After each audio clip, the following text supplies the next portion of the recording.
Le Seigneur parle à quelqu'un ce matin. Apocalypse chapitre 3, le verset 20. Il est écrit: Voici, je me tiens à la porte et je frappe. Si quelqu'un entend ma voix et ouvre la porte, j'entrerai chez lui. Je souperai avec lui et lui avec moi. Oh, quelqu'un qui est Dieu, qui demande ta permission afin de rentrer dans ta vie. Dites-moi, humainement, est-ce que c'est impensable? Le président qui demande la permission pour venir chez toi boire de l'eau. Toute autorité humaine, les autorités humaines en tout cas s'imposent. Mais lui ne s'impose pas. Il te dit, si tu m'ouvres la porte, si tu entends cette parole que je te dis au travers des hommes et des femmes que je mets devant ta route, que je t'aime, si tu m'ouvres simplement un petit peu la porte de ton cœur, je viendrai dans ta vie et je la transformerai. Parce qu'il est le Dieu qui transforme les vies. Ah, le Jésus-Christ que nous prions, ce n'est pas le Jésus-Christ de la religion. Ce n'est pas le Jésus-Christ de la théologie. C'est un Jésus-Christ qui transforme. S'il ne t'a pas transformé, ça fait 20 ans que tu es dans la foi. Oh, c'est que tu as trouvé la photocopie de Jésus-Christ. Ce n'était pas le vrai. Le vrai, tu le rencontres et il te change. Le vrai, tu te dis, avant j'étais une droguée, mais regardez aujourd'hui ce que Christ a fait de moi. Avant j'étais une prostituée, mais regardez ce que Christ a fait de moi. Avant j'étais un voleur, mais regardez ce que Jésus-Christ a fait de moi. C'est un Dieu qui transforme les vies. Mais il transforme les vies que des personnes qui acceptent, qui puissent venir, entrer, souper avec eux, demeurer avec eux. Ça, c'est le Dieu d'amour que nous prêchons. Ça, c'est le Dieu d'amour que nous venons adorer ce matin. Ça, c'est le Dieu d'amour que nous venons célébrer ce matin. Si tu es d'accord avec moi, que tu reconnais qu'il a amour, lève-toi. Oh, lève-toi, bien-aimé. Tu vas le célébrer. Tu vas l'adorer. Tu vas le célébrer de tout ton cœur pour lui dire merci pour cet amour. Même si tu ne connais pas encore cet amour, il est disponible pour toi. Tu peux simplement aussi faire cette prière en disant, bon, cher Jésus, que je ne connais pas, on me dit que tu m'aimes, je ne comprends rien du tout. Mais s'il est vrai que tu entends lorsque l'homme parle, j'aimerais bien savoir c'est quoi cet amour-là. Cet amour qui rend d'autres personnes fous, folles. Parce que oui, quand on est enfant de Dieu, on est considéré comme fou. Parce que l'amour de Dieu est une folie lorsqu'on ne le comprend pas. Mais pour toi qui es déjà en Christ, dis simplement, Seigneur, illumine encore les yeux de mon cœur afin que je sois inondé de ton amour pour t'honorer chaque jour de ma vie. Oh Père, nous sommes là ce matin pour toi. Par ta grâce, par ta miséricorde, Seigneur, je te prie de toucher des cœurs ce matin. Par la puissance de ton esprit, oh, fais tomber les écailles des yeux afin que nous puissions voir la grandeur de ton amour pour nous. Au nom de Jésus.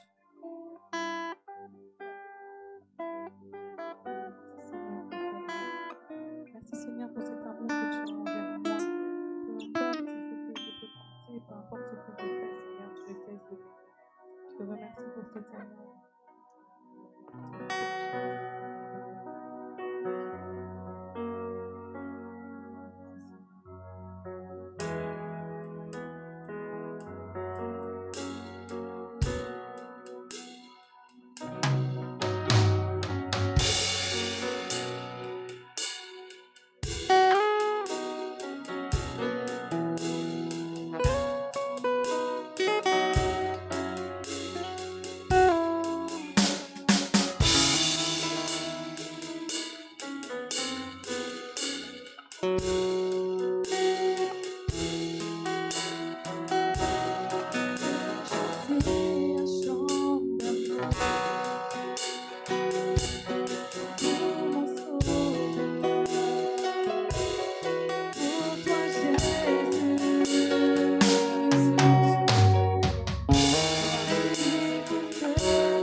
Tu es si précieux.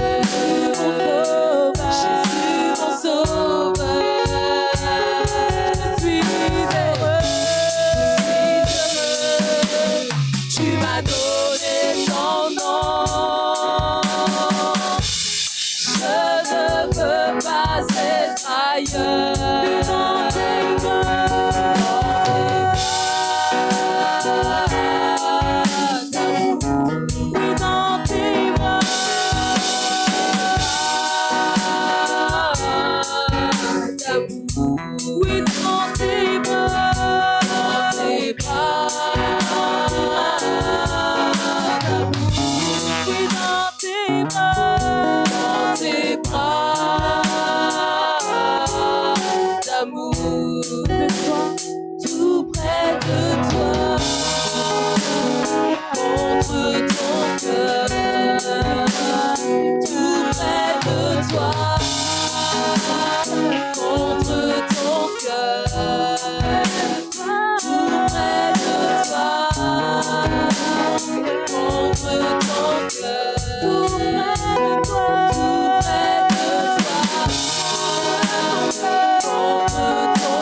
dans nos besoins.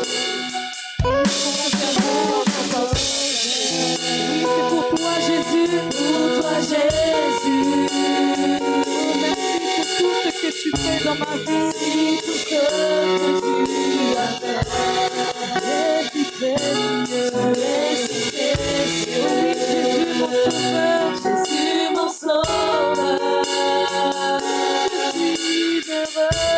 Je suis heureux. Tu m'as donné ton nom. Je ne veux pas être ailleurs. Je ne veux pas être ailleurs. Que dans tes bras.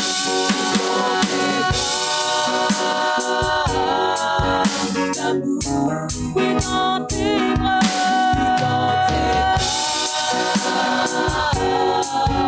D'amour. Dans tes bras. Dans tes bras.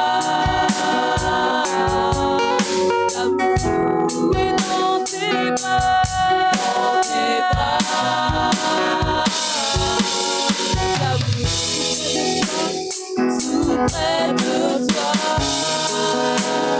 contre ton cœur, tout près de toi, contre ton cœur, tout près de toi, contre ton cœur, tout près de toi, contre ton cœur.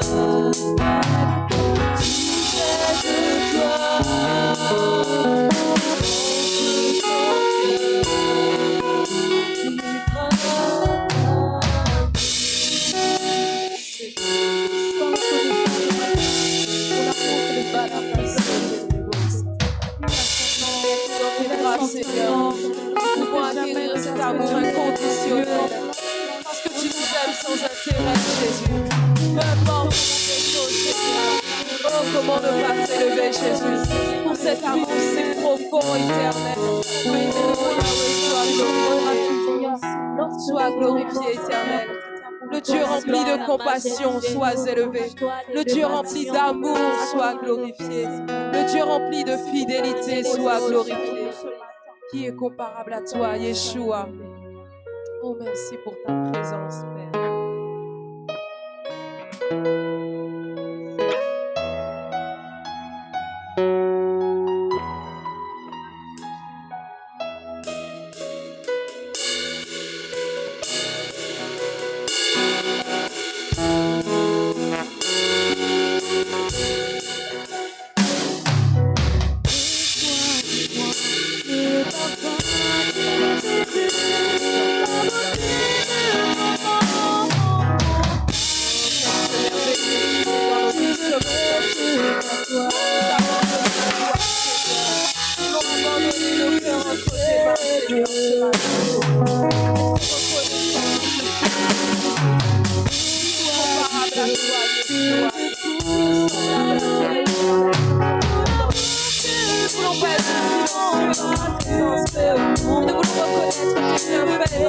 parce que nous n'avons rien payé pour être là ce matin.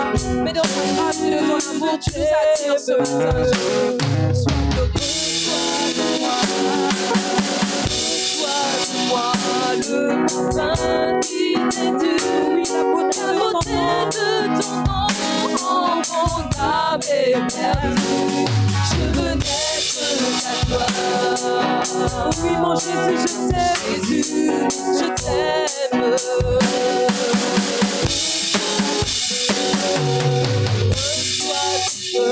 Que je trouve à donner. Tout l'homme que mes yeux n'ont pas su te montrer. Je veux n'être qu'à toi. Jésus, je t'aime.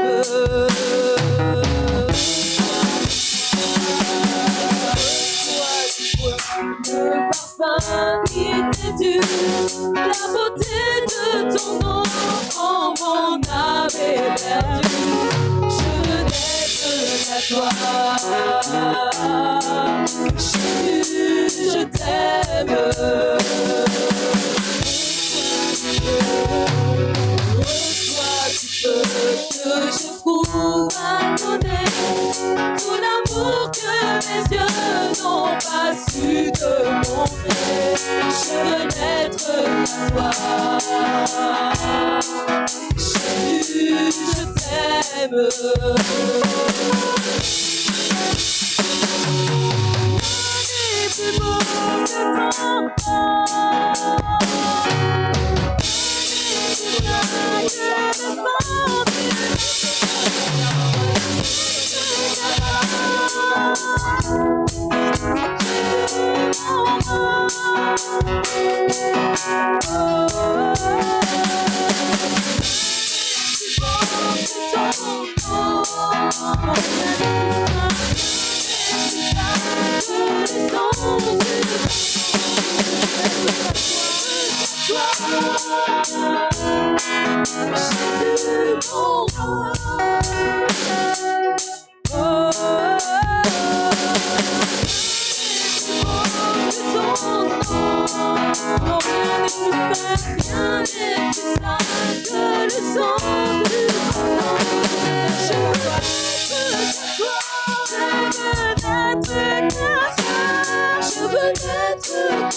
Tu es le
acclame pour ton Dieu ce matin. Alléluia. Acclame, acclame, acclame. Porte tes acclamations à l'Éternel. Porte tes acclamations au Roi des Rois. Amen. Au Seigneur des Seigneurs. Alléluia. Acclame ton Dieu. Pousse des cris de joie pour l'Éternel ce matin. Pousse des cris de joie pour ton Dieu. Amen. On va danser pour notre Dieu ce matin. Alléluia. Amen.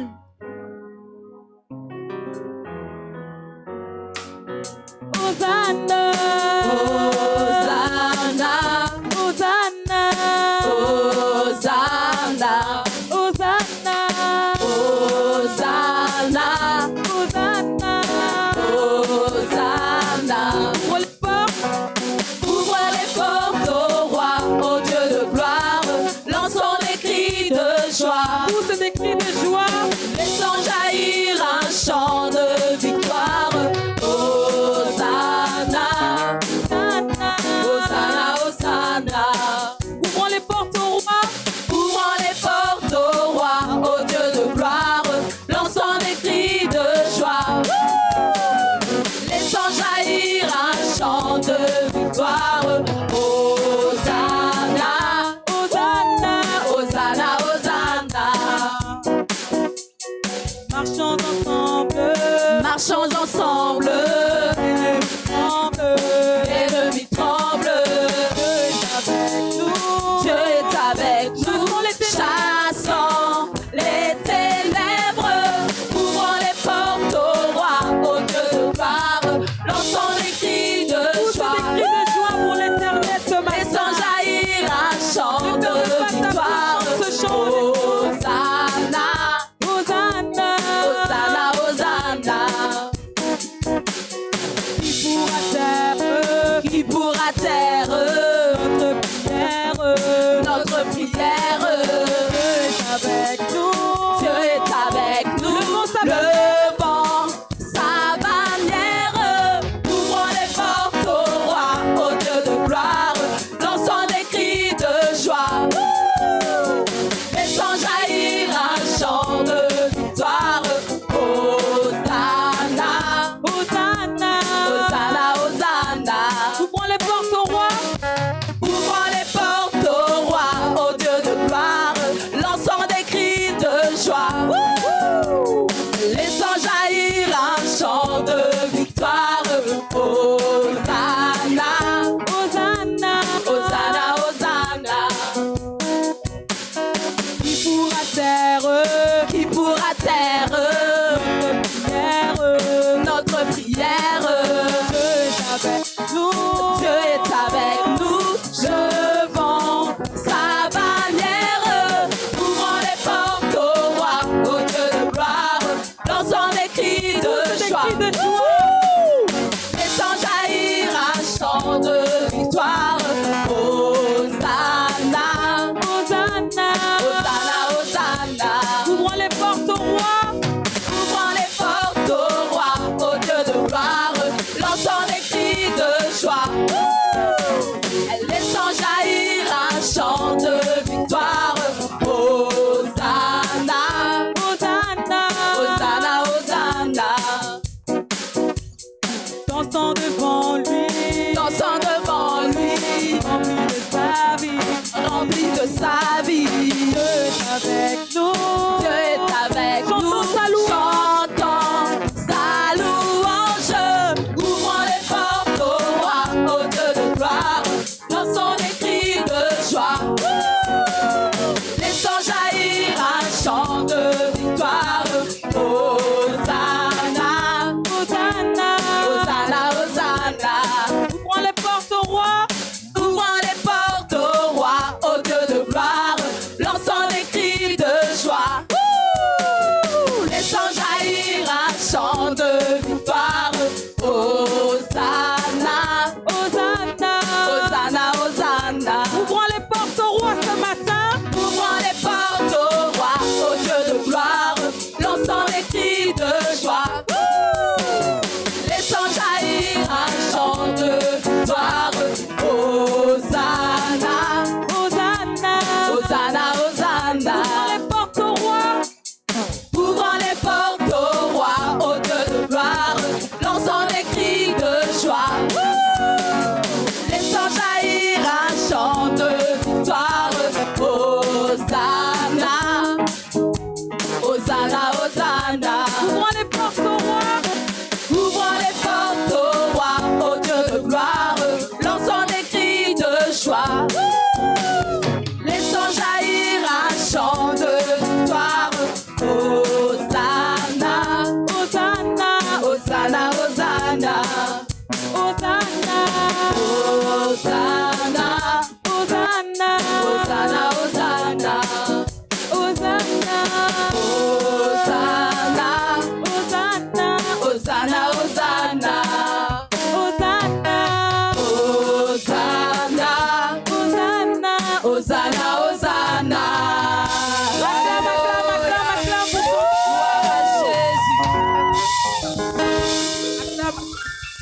ces cris de joie pour l'Éternel. Alléluia. Amen, amen, amen, amen.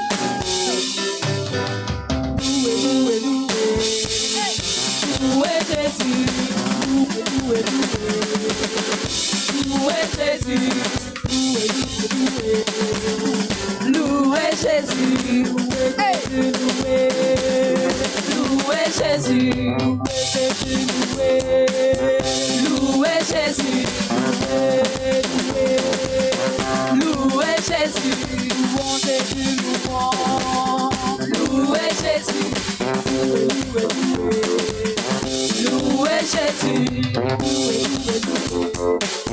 Louez Jésus. Louez Jésus.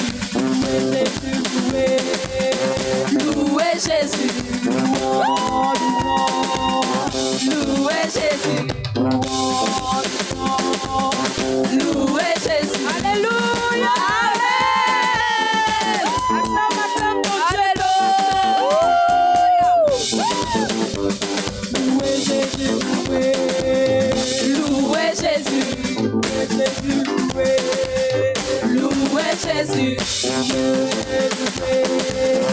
Louez Jésus. Louez Jésus.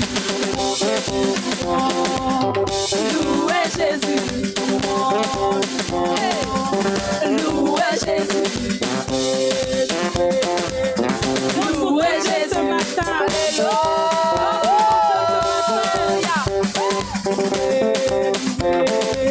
Louez Jésus. Louez Jésus. Acclame, acclame, acclame pour ton Dieu. Alléluia.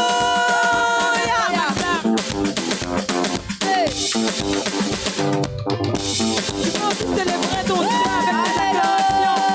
Acclame ton Dieu ce matin.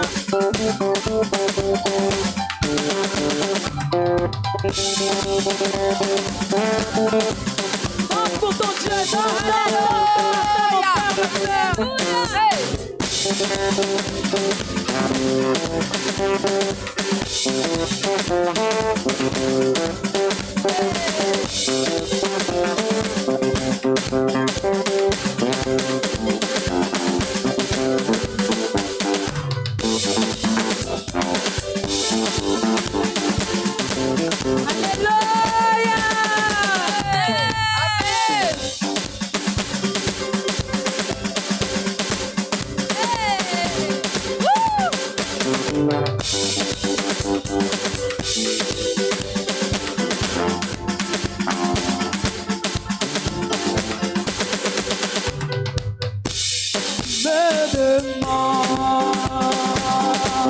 Pourquoi j'aime le louer? Pourquoi j'élève les mains? Juste pour le magnifier. Mais tu peux pas comprendre ce que Dieu a fait pour moi. Si je te l'expliquais, tu verras qu'il mérite que je vienne le louer.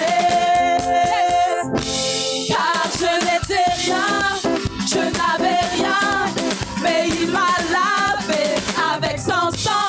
Je ne peux pas me taire, je ne peux pas ignorer tout ce qu'il a fait pour moi. Car il a un feu qui brûle en moi pour deux. Je sens brûler ce feu qui brûle en moi pour deux. Je peux pas ignorer ce feu qui brûle en moi pour deux. Je sens brûler ce feu qui brûle en moi pour deux. Alléluia.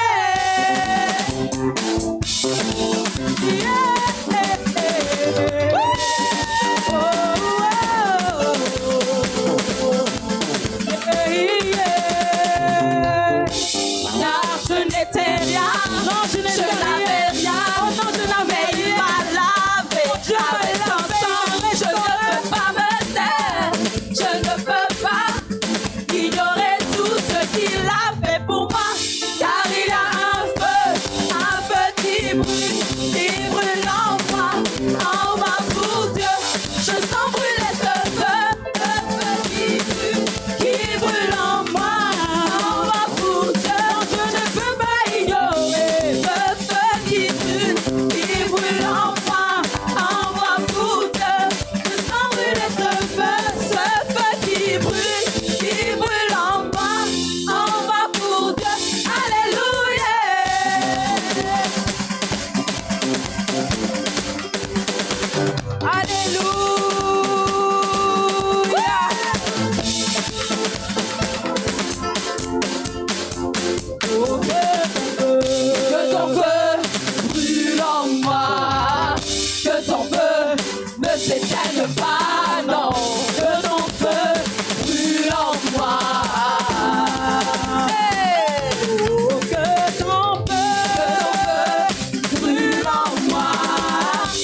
n'avais rien. Et mon Dieu m'a Mais il m'a lavé avec son sang.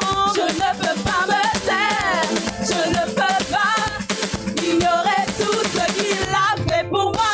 Car il a un feu qui brûle en moi pour que je t'en brûle ce feu qui brûle en moi pour Dieu. Je ne peux pas ignorer ce feu qui brûle en moi pour que je t'en brûle ce feu qui brûle en moi pour Dieu. Alléluia.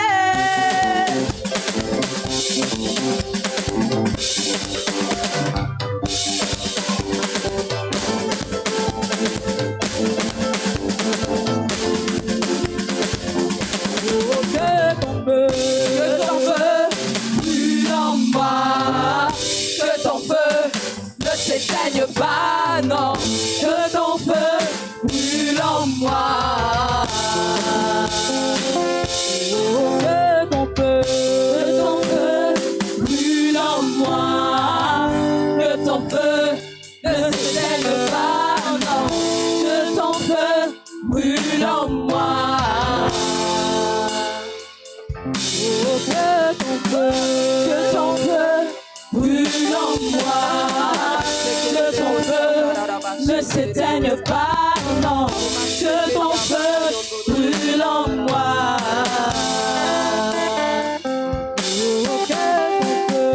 Que ton feu brûle en moi, que ton feu ton Dieu ne s'éteigne pas, que non, ce feu ne que s'éteigne ton jamais. feu brûle en moi.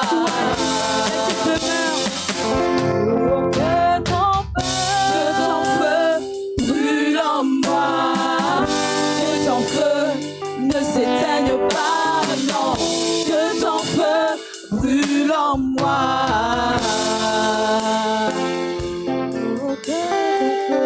Que ton feu brûle en moi, que ton feu ne s'éteigne pas.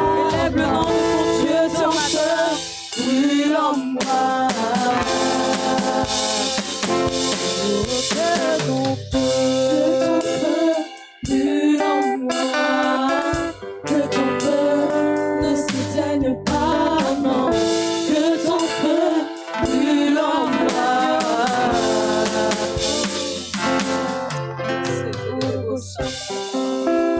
Alléluia. Merci Seigneur.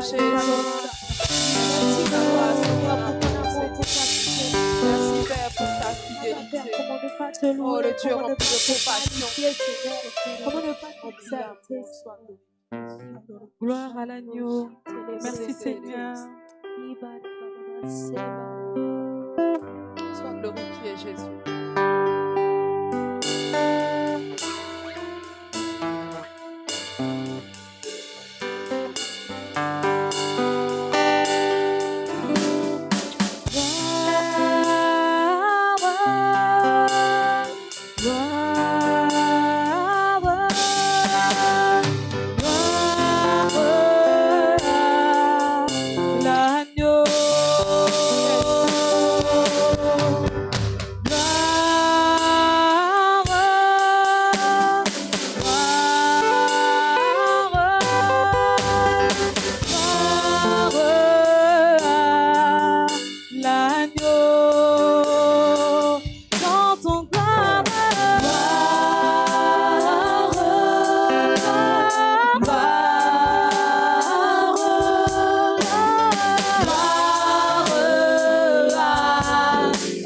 L'agneau.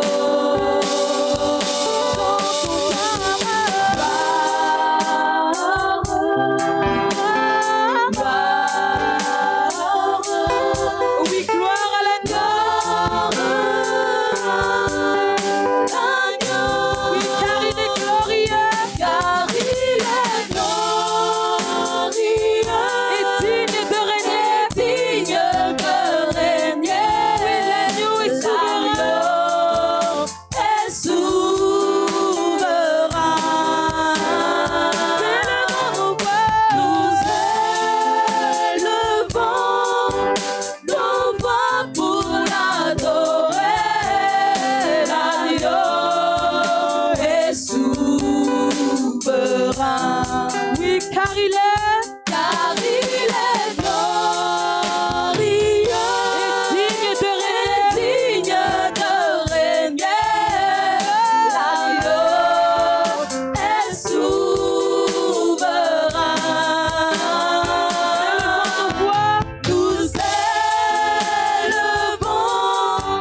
déplacer en majesté dans nos vies. Toi qui es souverain, Seigneur. Parle-nous tantôt d'une manière, tantôt d'une autre. Merci pour ta bonté. Gloire à Dieu. Est-ce qu'on peut s'asseoir? Merci.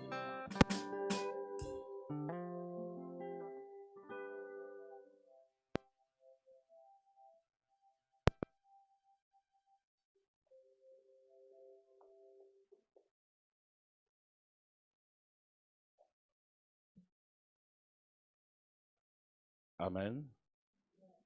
Est-ce que tu es dans la joie? C'est vrai? Bon, si tu es dans la joie, dis à ton voisin ce matin, tu es béni d'être là ce matin. Est-ce que tu peux dire à ton voisin, tu es béni d'être là ce matin? Amen. Ok. Je vous salue tous dans le nom précieux de notre Seigneur Jésus-Christ. Et je vous invite à ouvrir vos Bibles. Nous allons regarder ensemble dans le livre de Josué. On va demander à tous les enfants, ils vont regagner la petite salle pour suivre l'enseignement. Tous ceux qui ont des enfants, et ils vont rejoindre la petite salle parce qu'il y a l'équipe des enfants juste derrière dans la petite salle. Merci. Alors, dans Josué chapitre 1, je vais vous inviter à ouvrir vos Bibles, à regarder avec moi dans le livre de Josué, chapitre 1.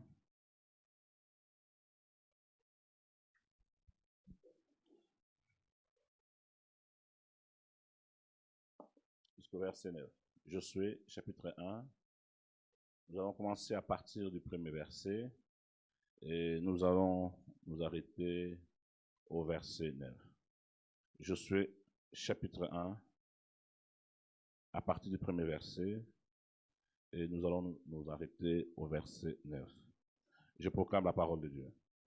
Rassure-toi que ta Bible est ouverte pour essayer de voir ensemble, est-ce que ce que nous disons, ce que nous lisons, cela est écrit.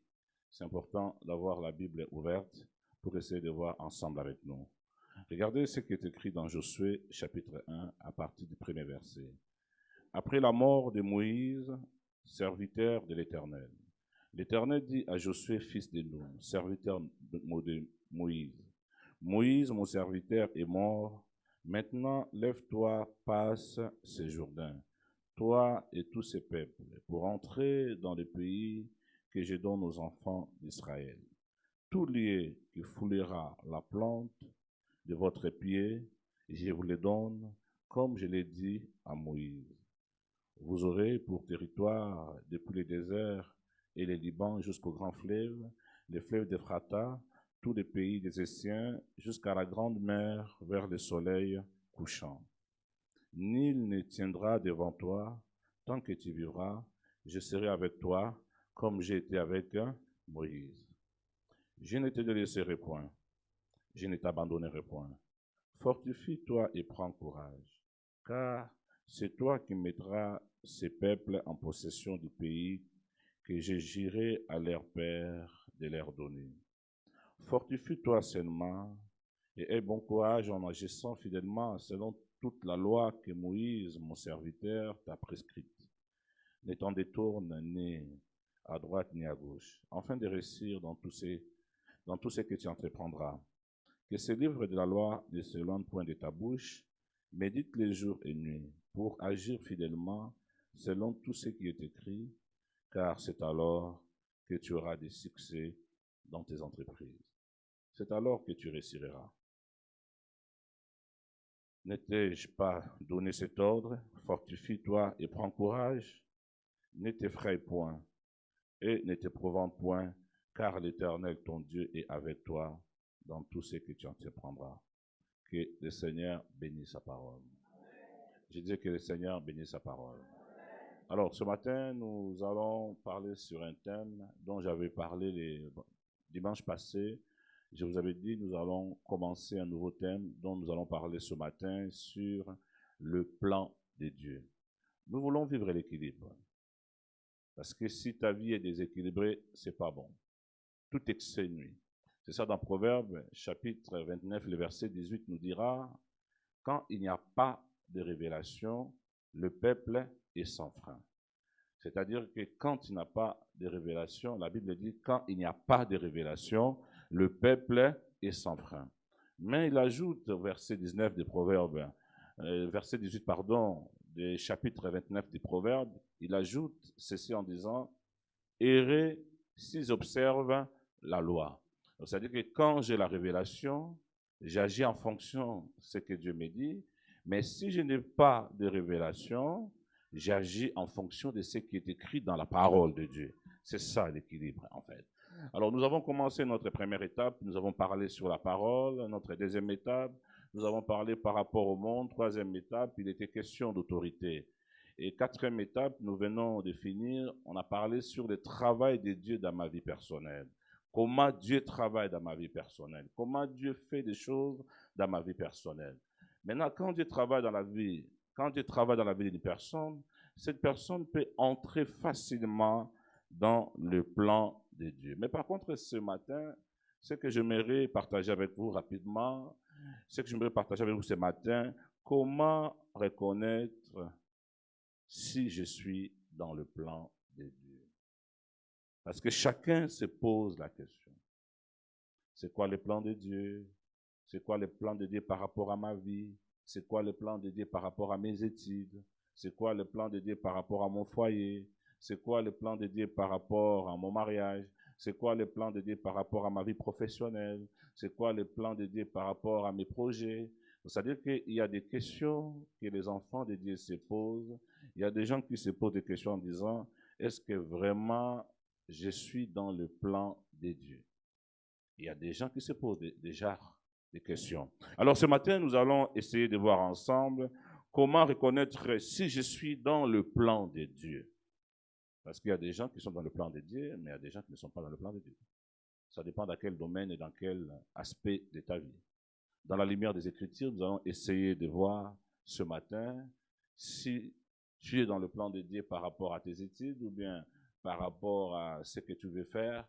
Est-ce que tu es vraiment convaincu que cela est dans le plan de Dieu? Je me suis rendu compte 10 ans plus tard que ce que je voulais faire comme parcours, cela n'était pas dans le plan de Dieu. Je voulais faire la médecine. J'aimais beaucoup la médecine. Je me suis bâti. Je suis allé à l'université. J'ai fait inscription. J'ai étudié la première année. Je me suis bâti parce que j'aimais beaucoup la médecine. Mais ça n'a pas marché. J'ai échoué. C'est là que j'ai compris que le plan de Dieu, Dieu ne m'attendait pas en médecine, mais il m'attendait en biologie. C'est parce que faire la biologie, je devais rencontrer des frères et sœurs dont je devais témoigner l'amour du Seigneur et ces personnes devaient venir devant la croix du Seigneur et accepter de marcher avec le Seigneur. C'est-à-dire qu'il y a des choses, des fois tu te poses des questions aujourd'hui, mais pourquoi ce que j'ai fait, ça ne marche pas? Mais c'est important de consulter le Seigneur. C'est important de prier, c'est important de savoir, est-ce que c'est dans la volonté de Dieu ce que je suis en train de faire? Est-ce que ce que je suis en train de faire, cela est dans le plan de Dieu? Voilà, nous venons de lire dans Josué chapitre 1, la Bible dit après la mort de Moïse, c'est-à-dire que Dieu avait choisi Moïse dans Exode chapitre 3 pour amener le peuple à la terre promise. Et la Bible dit, dans le désert, Moïse a failli.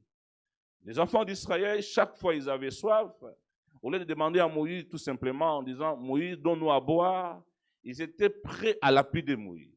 Chaque fois qu'ils avaient faim, ils étaient prêts à lapider Moïse. Et ce jour-là, la Bible dit, ils ont mis la pression sur Moïse. Ils ont dit « Moïse, tu nous as amenés ici dans le désert pour nous tuer. Nous avons soif. » Et la Bible dit « Moïse se présenta devant le Seigneur. » Et le Seigneur dit à Moïse « Demande au peuple de garder silence. Il y a une pierre qui vous accompagne. Tu parleras à cette pierre et l'eau va couler, l'eau va jaillir de cette pierre. Et mon peuple trouvera de quoi boire. » Et la Bible dit, ce jour-là, Moïse, au lieu de parler à la pierre, qu'est-ce que Moïse a fait? Il a pris les bâtons qu'il détenait entre ses mains, il a frappé 2 fois sur la pierre. Et le Seigneur dira à Moïse, à cause de ce que tu as fait, tu n'entreras pas dans la terre promise. Moïse n'est pas entré dans la terre promise à cause de la pression du peuple. Les peuples l'ont poussé au bout. Et Moïse, sous l'effet de la pression, il a tapé la pierre. C'est vrai que cette pierre est l'image de Christ, parce que l'Ancien Testament est l'ombre des choses à venir qui se sont accomplies en Christ. C'est ça, tu vois, le fait que Moïse va taper cette pierre 2 fois, c'est-à-dire que Dieu ne sera pas d'accord avec Moïse parce que tout simplement cette pierre représente Christ qui devait souffrir une seule fois, il devait être frappé une seule fois, il devait être crucifié une seule fois. Rassurez-vous que quand le Seigneur reviendra dans sa gloire, personne n'aura la force de le toucher. Personne ne pourra rien faire au Seigneur. C'est-à-dire que quand le Seigneur reviendra pour la deuxième fois pour chercher son Église, la Bible dit il sera suspendu dans les airs. Quand la trompette va sonner à la voix de l'archange, premier mystère commence par les morts en Christ ressusciteront premièrement. Et le deuxième mystère, les vivants, ceux que le Seigneur trouvera dignes d'être enlevés, ils seront transformés. Nous porterons des corps glorieux. Parce que dans le royaume des cieux, nous n'irons pas avec ces corps. Parce que si nous partons avec ces corps au paradis, on va faire des dégâts incroyables. Comme j'avais un ami, il me disait souvent, Timothée, tu sais, quand je lis votre Bible là, c'est intéressant. J'ai dit, qu'est-ce qui ne va pas avec ma Bible? Il me dit, j'ai lu, on m'a dit que Sarah était belle. Quand je serai dans le royaume des cieux, si Abraham ne fait pas attention, je vais piquer sa femme. J'ai dit, frère, tu as piqué des femmes si la terre fatiguée, quoi. Tu crois que dans le royaume des cieux, on va faire des enfants? Non, non. Dans le royaume des cieux, il n'y aura pas aux histoires où tu me manques, que je t'aime, mon cœur, mon bébé. Non, non, non, non. Non. Parce qu'on aura des corps glorieux. C'est des corps asexués. C'est-à-dire que c'est des corps qui n'ont pas de désir. C'est-à-dire que nous aurons des corps des anges.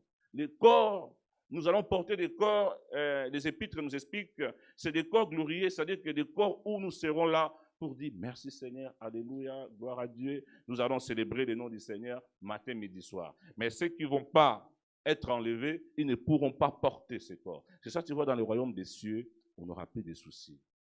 Oh, tu m'as mal parlé, tu vois comment tu me regardes, tu vois comment tu m'as répondu, je me sens rejeté par toi. Tout ça, ça n'existera pas dans le royaume. Nous serons dans une joie parfaite, dans une paix parfaite. C'est ça, mes frères et sœurs, s'il y a un rendez-vous à ne pas manquer, c'est l'enlèvement. C'est un rendez-vous à ne pas manquer.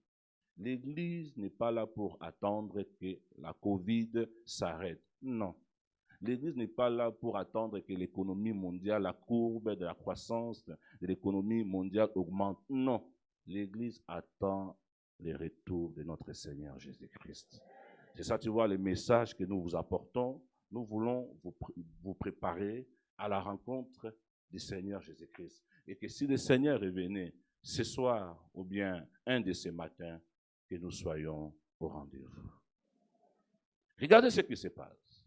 La Bible dit, Moïse, Dieu va mettre Moïse à côté. Parce que Moïse a désobéi. Et la Bible dit, après la mort de Moïse, Dieu va choisir Josué. Pourquoi Dieu va choisir Josué? Parce que la mission était inachevée. Moïse n'a pas pu achever la mission que Dieu lui avait confiée, qui consistait de ramener les enfants d'Israël dans la terre promise. Maintenant, Dieu va choisir Josué. C'est là maintenant que Dieu parle à Josué en disant, dans le premier verset, après la mort de Moïse, serviteur de l'Éternel. L'Éternel dit à Josué, fils de Nun, serviteur de Moïse, mon serviteur est mort. Maintenant, lève-toi, passe ce Jourdain, toi et tous ces peuples, pour entrer dans le pays que je donne aux enfants d'Israël. C'est-à-dire que Josué avait une mission. La mission que Josué devait accomplir, c'était de ramener les enfants d'Israël dans la terre promise. Dieu appelle Josué, Dieu choisit Josué, parce que l'armée de Dieu, le peuple de Dieu, ils avaient besoin de quelqu'un qui devait marcher devant eux. Ils avaient besoin de quelqu'un qui pouvait les diriger. Ils avaient besoin de quelqu'un qui devait montrer la route, les chemins à suivre. C'est ça, tu vois, c'est très important dans la vie d'avoir toujours une personne à qui tu peux te confier. C'est très important, même dans ta marche avec le Seigneur. C'est ça, j'encourage les frères et sœurs dans l'Église. Nous avons mis des personnes à vos côtés pour vous accompagner, parce que dans la foi, on a besoin d'être accompagné. C'est très, très important. Tu ne peux pas grandir seul. Ce n'est pas possible. Même le Seigneur, il a passé environ 3 ans et demi avec les disciples, et c'est pour leur enseigner. C'est ça, j'encourage les frères et sœurs. Si on t'a donné quelqu'un pour t'accompagner par rapport à ta relation avec le Seigneur, ne méprise pas cette personne. À travers cette personne, Dieu peut faire des choses dans ta vie qui va t'aider à avancer avec le Seigneur. C'est comme un enfant qui arrive au monde. Si l'enfant arrive au monde, l'enfant dit, je n'ai pas besoin de tétés, je n'ai pas besoin de biberon, je vais me débrouiller. Si même l'enfant de 2 jours ouvre la bouche pour parler comme toi et moi, en tout cas, si tu gardes cet enfant dans tes bras, ça veut dire que tu es vraiment fort. Ça veut dire que spirituellement, c'est la même chose. On a besoin d'être accompagné. On a besoin de quelqu'un qui est au-dessus de nous. On a besoin de l'autorité. Quelqu'un qui peut m'enseigner la parole. Quelqu'un qui peut m'enseigner des choses. Quelqu'un qui peut m'enseigner la doctrine de Christ. Quelqu'un qui peut m'enseigner la parole de Dieu. Quelqu'un qui peut m'expliquer la parole de Dieu. De nous-mêmes, on ne peut pas tout comprendre. Mais prévenez, on sera à l'école, c'est pour apprendre. Si nous partons à l'école, c'est pour apprendre. Si nous partons au travail, c'est pour gagner de l'argent. C'est très important pour nous de comprendre ça. Premier point, j'aimerais parler à quelqu'un ce matin. J'aimerais partager. Le premier point ce matin, par rapport au plan de Dieu, la question que tu dois te poser, parce que je suis en train de parler, comment reconnaître si je suis dans le plan de Dieu. Premier point, tu dois te poser cette question. Suis-je en accord avec la parole de Dieu? Celui ou celle qui se pose des questions en disant, comment reconnaître si je suis dans le plan de Dieu?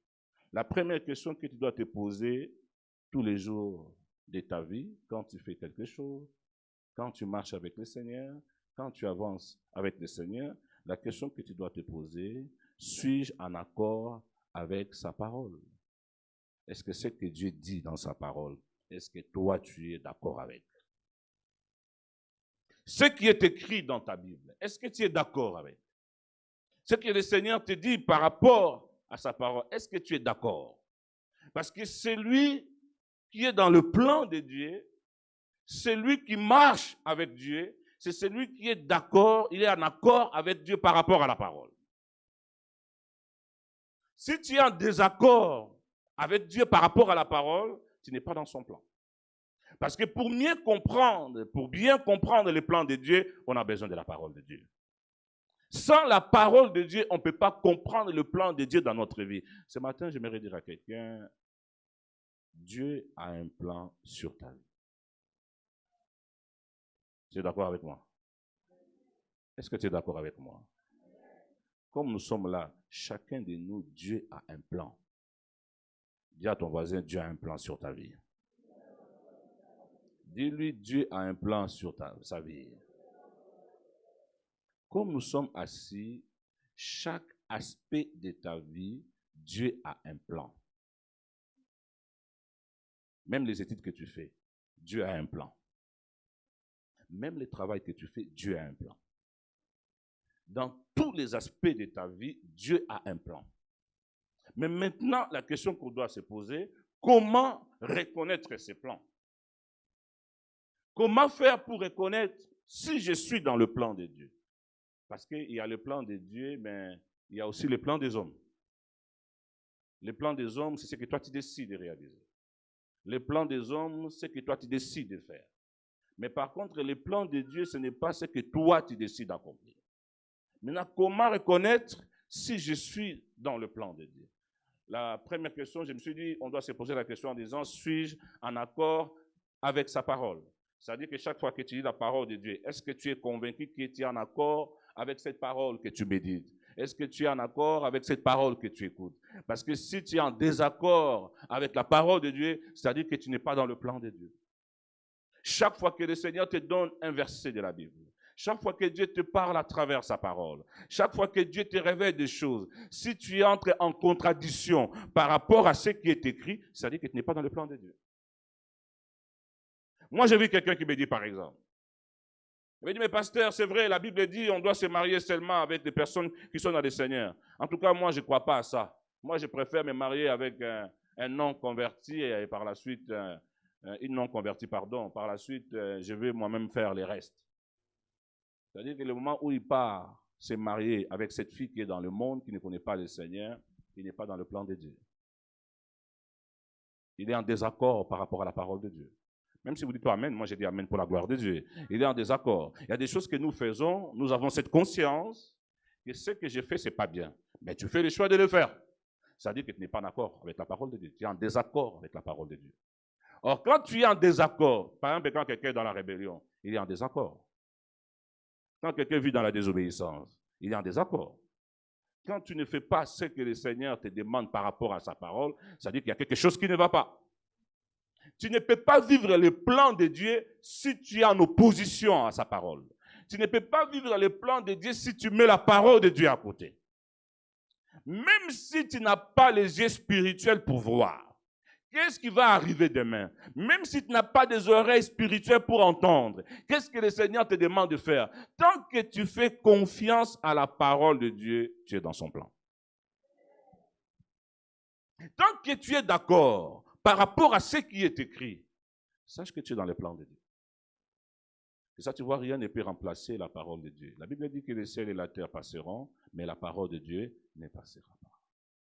Nous avons besoin de faire confiance à la parole de Dieu.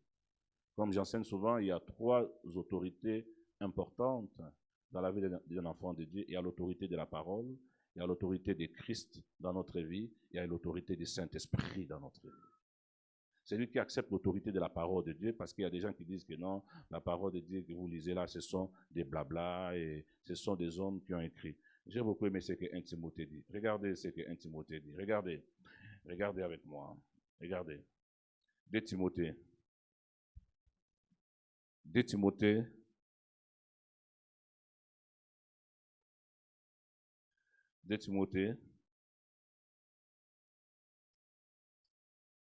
Chapitre 3. 2 Timothée, chapitre 3. Nous allons lire à partir du verset 16. 2 Timothée, chapitre 3, à partir du verset 16 à 17. Je proclame la parole. 2 Timothée, chapitre 3, des versets 16 à 17. Regardez ce qui est écrit. Toute écriture est inspirée de Dieu, utile pour enseigner. On dit toute écriture est inspirée de Dieu.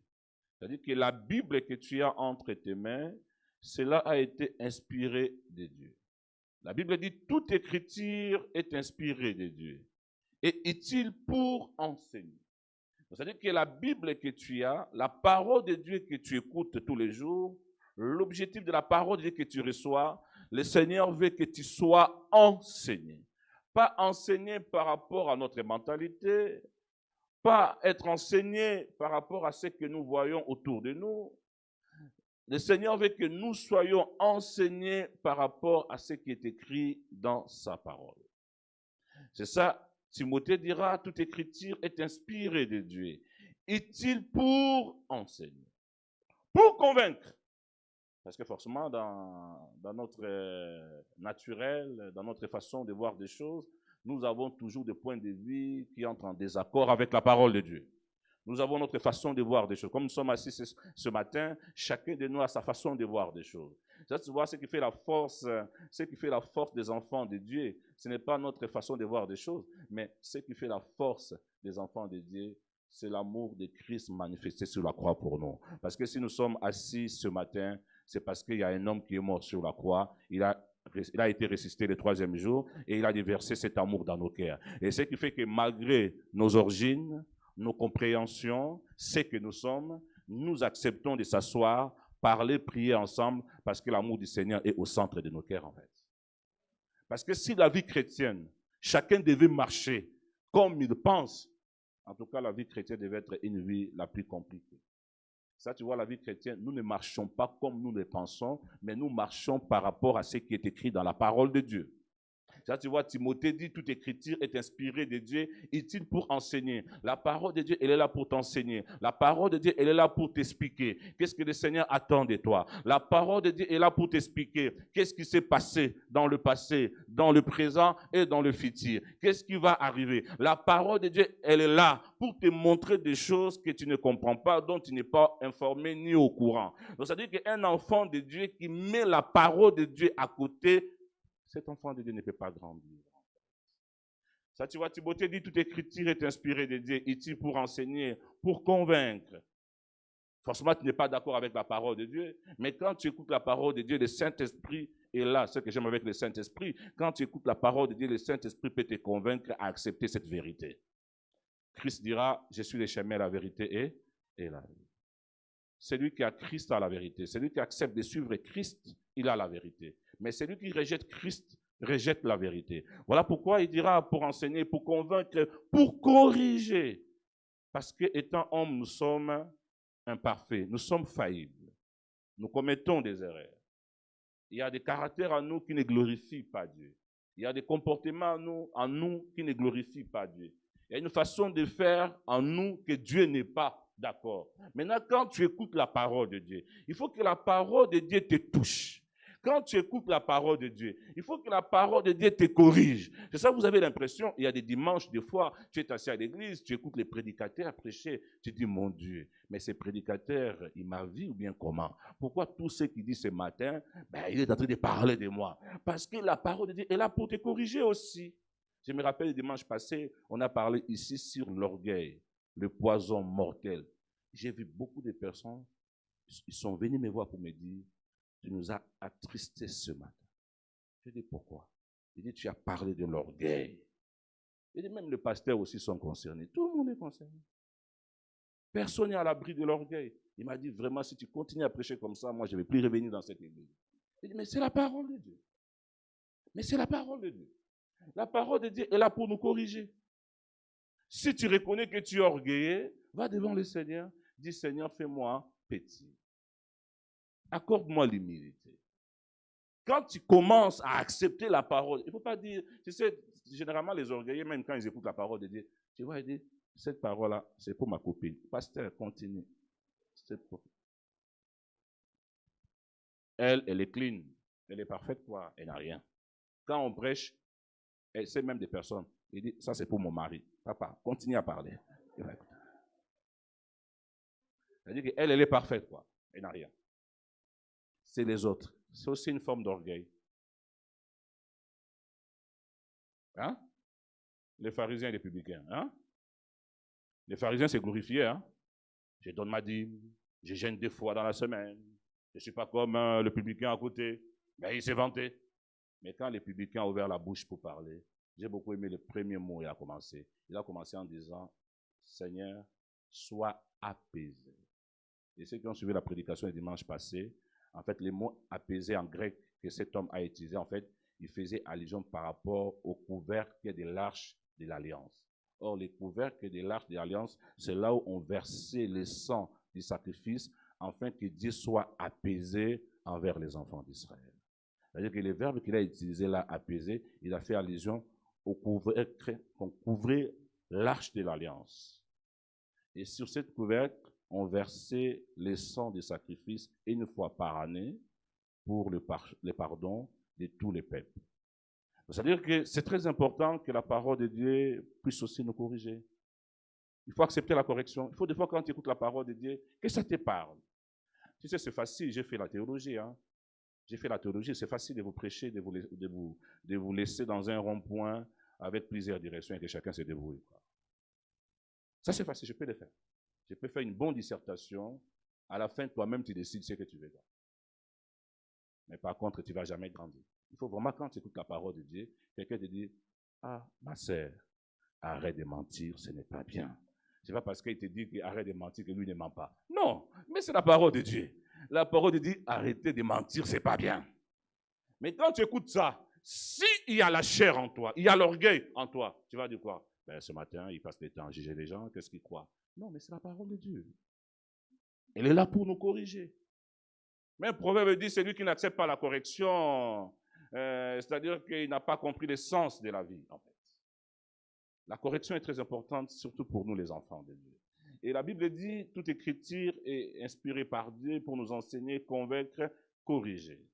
Mais j'ai beaucoup aimé, il dit pour instruire dans la justice. C'est-à-dire que la parole de Dieu, elle est là pour nous enseigner de comprendre c'est quoi la justice de Dieu.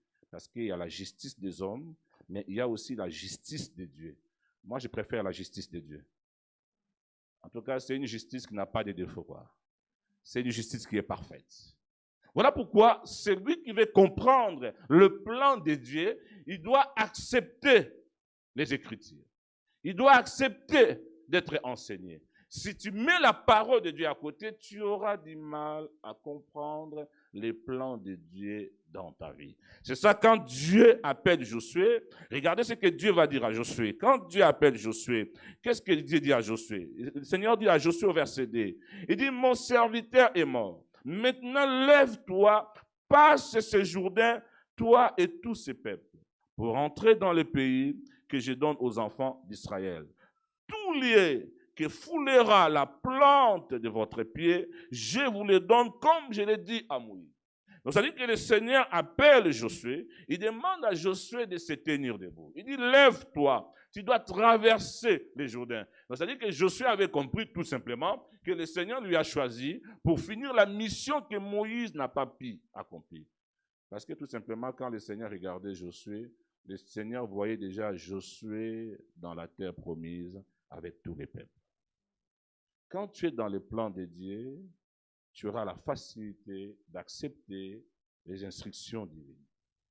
Quand tu es dans le plan de Dieu, tu n'auras pas du mal à faire confiance à la parole de Dieu. Quand tu es dans le plan de Dieu, tu ne marcheras pas par rapport à tes convictions, ni tes sentiments, tes émotions, mais quand tu es dans le plan de Dieu, tu marcheras en fonction de la parole de Dieu. C'est ça, nous avons besoin de la parole. Rien ne peut remplacer la parole de Dieu. Un enfant de Dieu ne peut pas grandir parce que tu as mangé la salade, les jambons. Tu ne peux pas grandir spirituellement si tu ne prends pas le temps de lire la parole de Dieu. Tu ne peux pas grandir spirituellement si tu n'as pas l'intimité, tu n'as pas une relation avec la Bible que tu détiens entre tes mains. Si tu ne passes pas le temps à lire la parole de Dieu, ta foi ne grandira pas.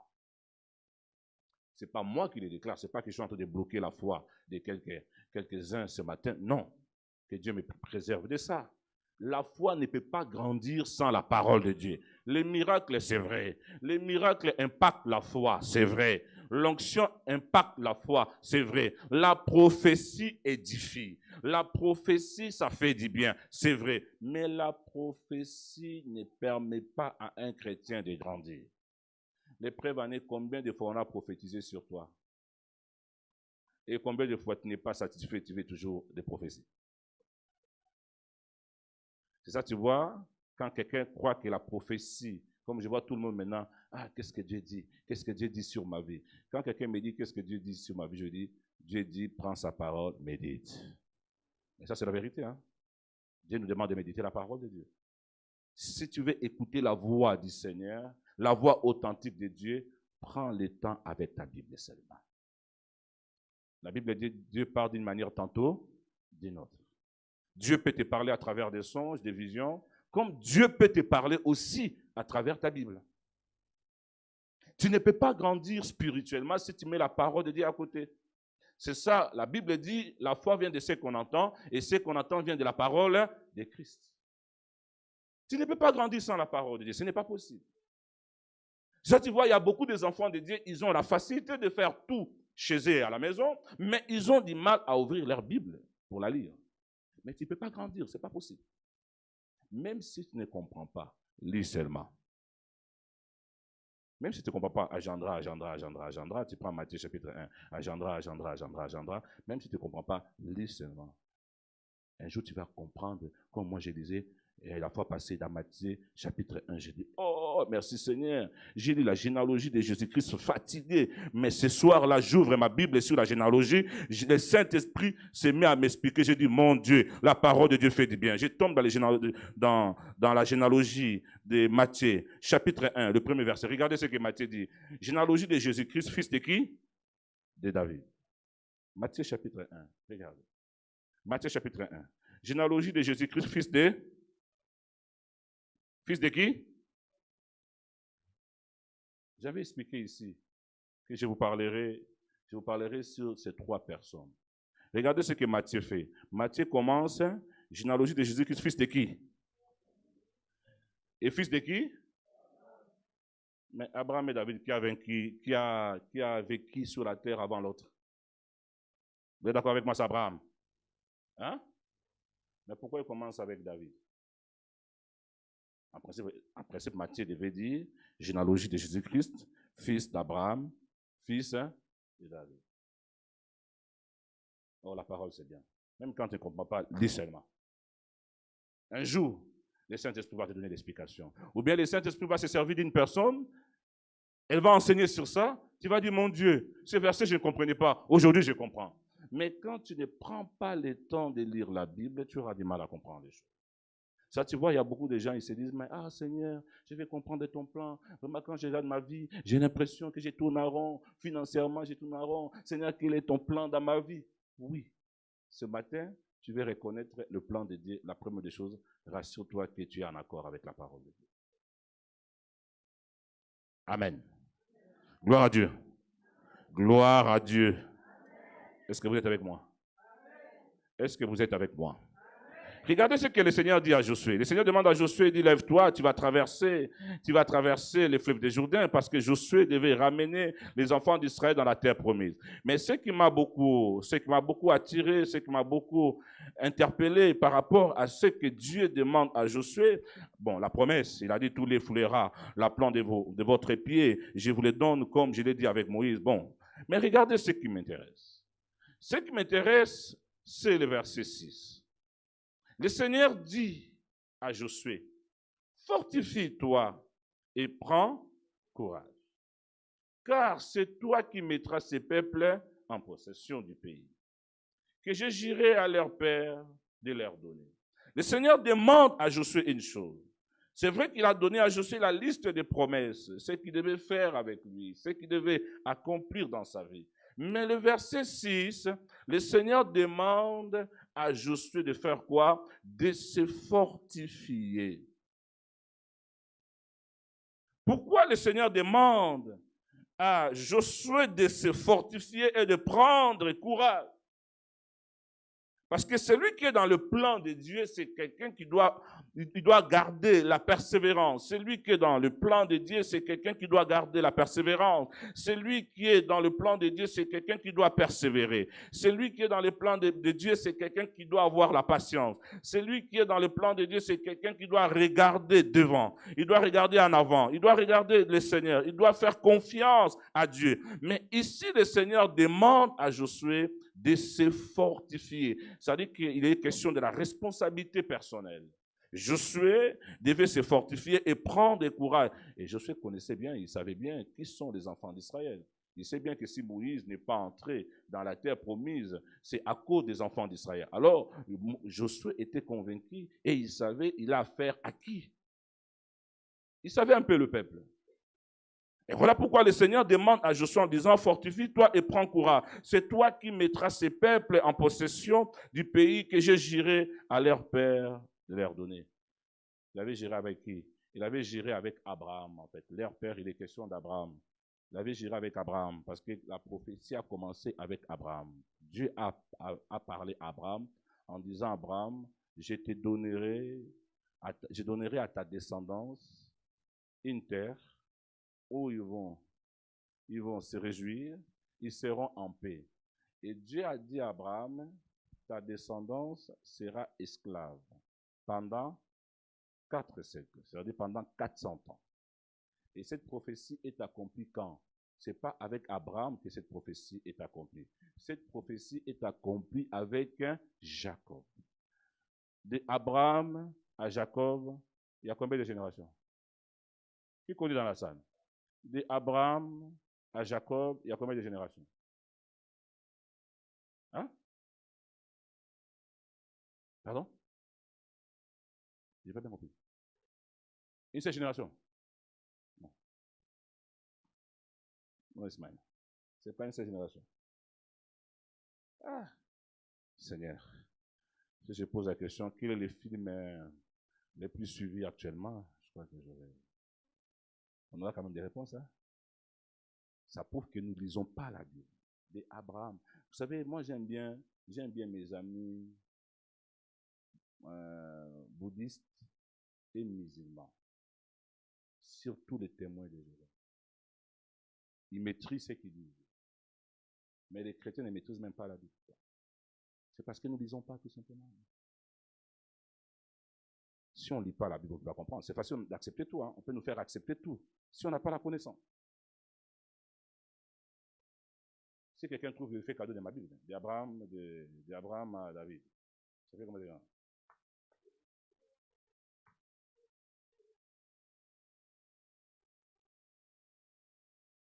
Bon.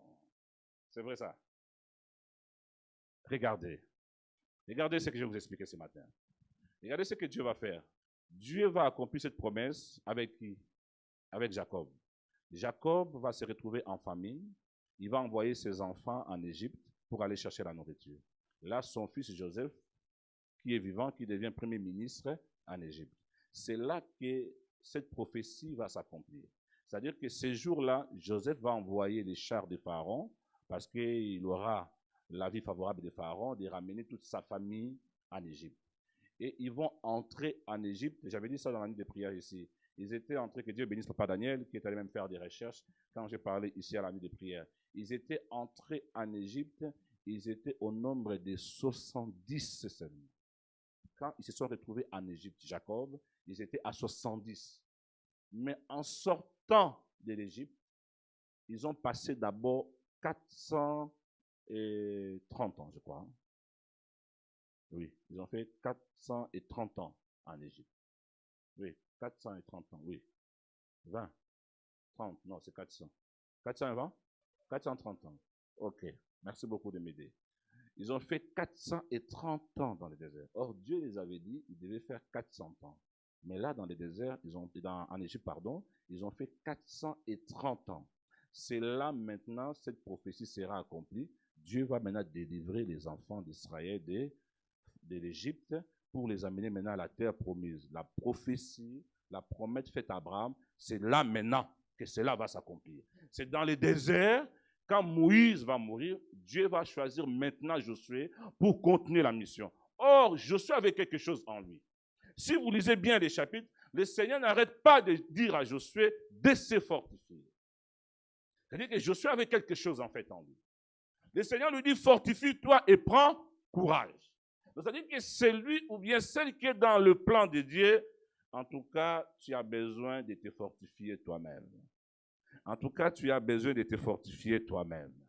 C'est ça, tu vois, le Seigneur dit à Josué au verset 7. Regardez, il répète encore la même chose. Il dit, fortifie-toi seulement et bon courage en agissant fidèlement selon la loi que Moïse, mon serviteur, t'a prescrite.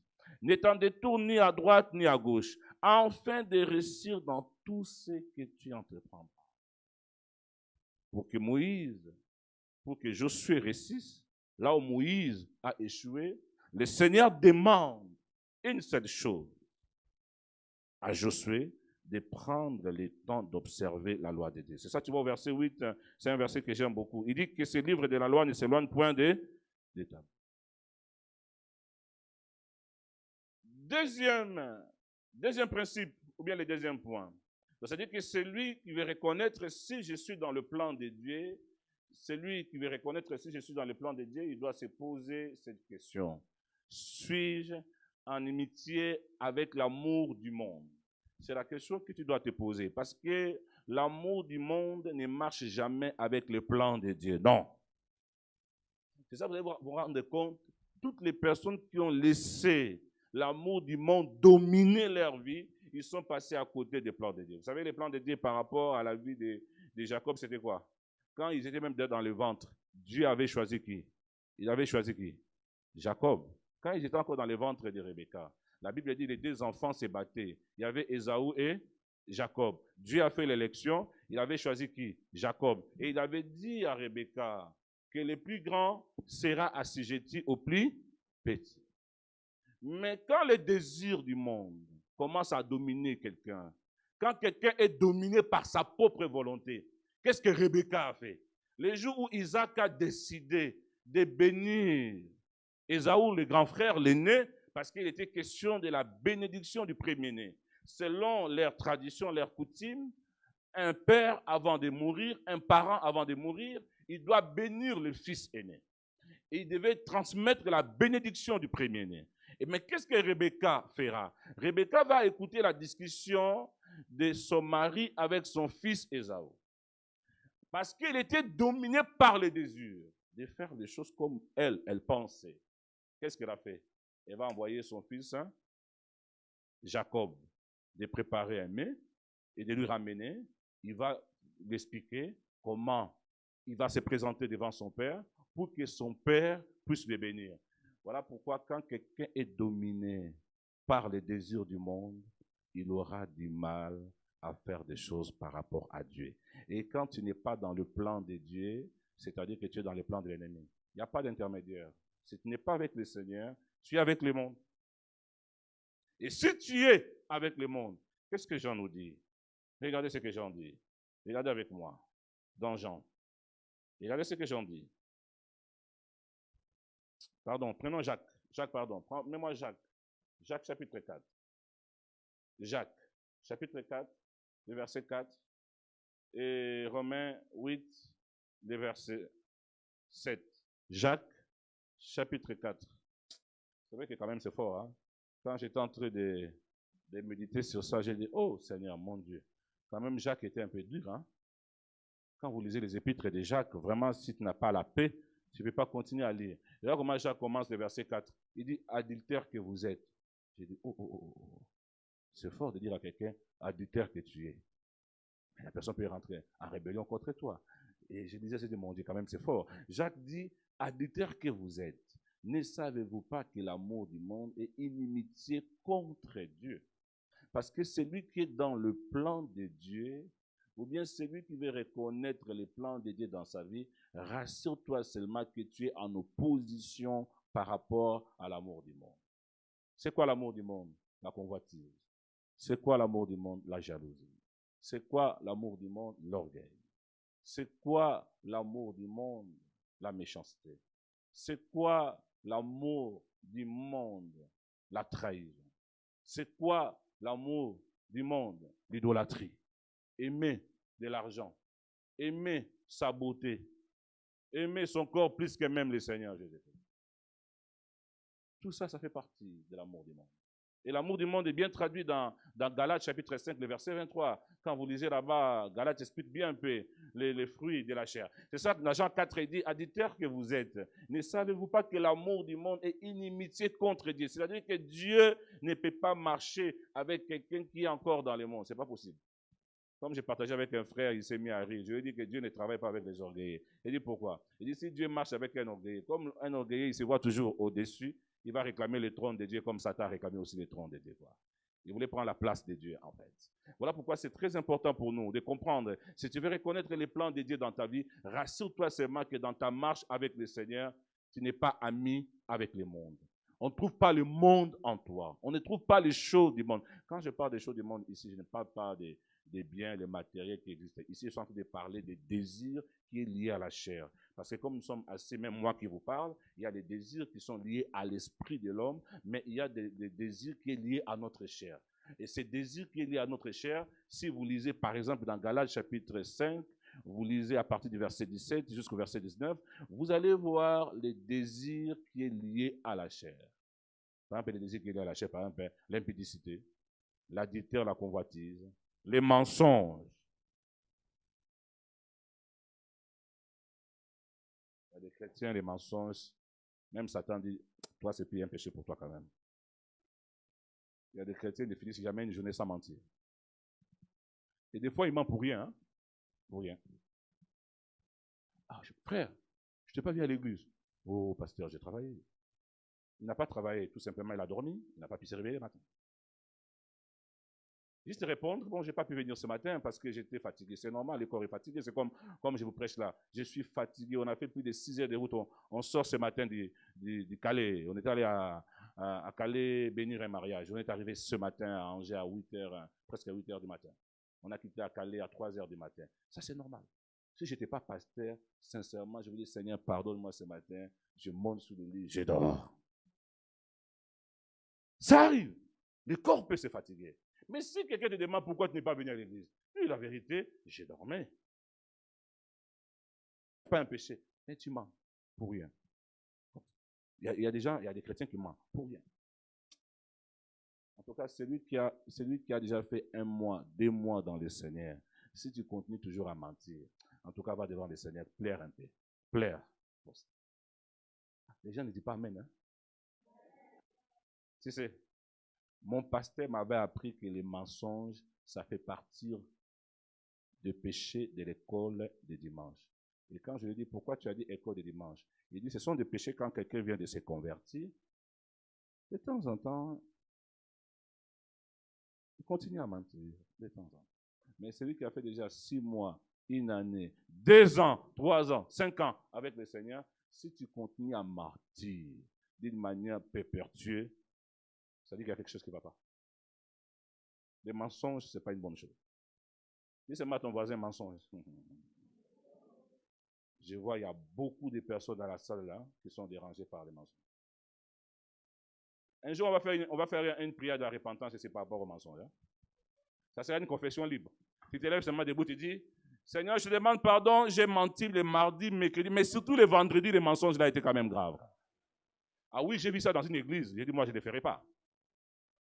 Dans cette église, on dit, c'est le moment, il dit, temps de la repentance, quand le conducteur de culte, il dit, c'est le temps de la repentance, tout le monde répond, c'est le temps de la confession.